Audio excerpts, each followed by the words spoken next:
பாதை, நீங்கள் கடந்து போகிற பாதை ரொம்ப ஒரு கடினமான பாதையா இருக்கலாம், ரொம்ப ஒரு மோசமான பாதையா இருக்கலாம்.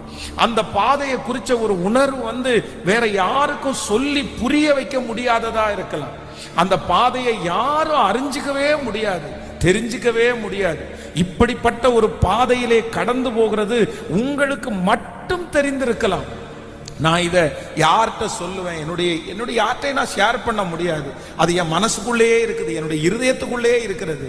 நான் யாருமே அறியல. வெளியில ஒருவேளை நீங்க சிரிக்கலாம், வெளியில ரொம்ப சந்தோஷமா இருக்கலாம்.